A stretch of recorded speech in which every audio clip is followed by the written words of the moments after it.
back. Summer League is wrapping up as we speak with the championship game happening right now in Las Vegas. That means that the vast majority of our players with local ties in Sin City have had their Summer League experience come to an end. Today we look back and grade how those players fared. We're starting off with Jalen Suggs. Although Suggs only played 2 complete games in Summer League due to a thumb sprain, he was an absolute star. He took over in the final minutes of Orlando's first game against the Warriors, including a 2-on-1 fast break block that forced overtime. You'll see it right there.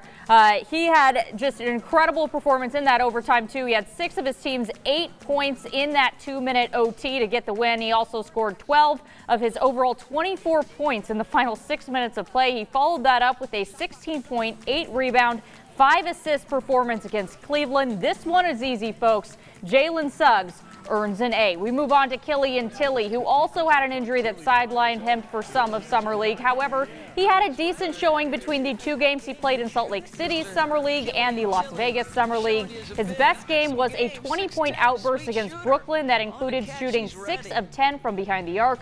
Overall, Tilly averaged 11.8 points per game and shot 41% from the field. Not nearly at the level of Jalen's performance, but nothing to snuff at. I'm going with a B+.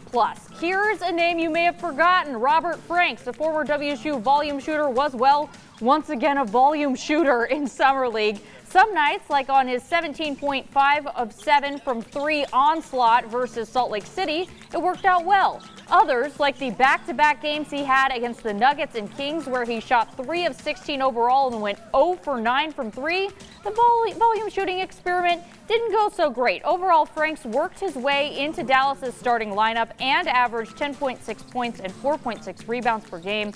So due to those stats, I'm giving him a B. On to Corey Kispert. Like Tilly and Franks, he had one game where he really stood out. Against the Bucks, he went 7 of 12 from the field and had 4 threes for 18 points. Overall, his performance in Vegas left a little to be desired as he shot 36% from the field and 29% from 3. He did have a 3 that forced overtime, though, against the Nets. That 3's right there. That bumps him up a bit from a shooting performance that he probably wasn't super pleased by. Corey Kispert gets a B-. Next up is Filip Petrusev. Filip started for the 76ers, but honestly, the production just wasn't there, at least in terms of scoring.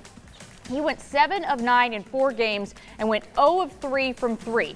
It's definitely documented that throughout his season in Serbia, he improved his 3-point shooting, but that did not shine through in Vegas. Shooting threes is a necessity for big men in this day and age, and it did not come together for Filip this time around. However, his performance is bolstered by having 8 blocks in his first 3 games. Just to put this in perspective, Filip had 26 block shots his entire sophomore year, so 8 blocks in 3 games is a big deal for him. Because of those blocks, we'll give him a C+. CJ Ellaby saved himself from a worse grade today with a 13-point, 10-rebound performance against the Rockets, but unfortunately his Summer League just wasn't up to par, especially for someone who spent a year in the NBA. He shot 28% from the field overall and was a horrendous 3 of 21 from the 3-point line. That's 14%.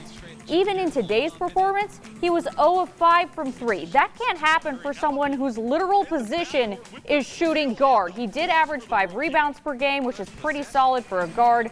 I just think he needs to be better than this in his second year. I'm giving him a C-. Meanwhile, yeah, we're going to finish it out with Joel Ayayi. He has the most data points of anyone as he played in both the California Classic and Las Vegas Summer Leagues, and yet he only had one game where he got above 10 points. That was a 4 of 5 performance for 11 points and 5 assists against the Knicks. Overall, Joel averaged just 4.6 points per game in Summer League and had 4 games with 4 points or less, including 2 0-point contests. He also had just 2 3-pointers and averaged 3.3 rebounds per game, which is pretty average for a guard. It pains me to say it, but Joel gets a D. It seems like this transition hasn't been the easiest for him just yet. Some players with local ties we didn't talk about today just because they didn't get as much playing time as others. Ryan Woolridge, Zach Norvell, and Jonathan Williams. By the way, Jonathan Williams right now is playing in the championship game for the Kings. So we'll see how he does. Correct me if I'm wrong, Brenna, but I can't remember another year we've had so many local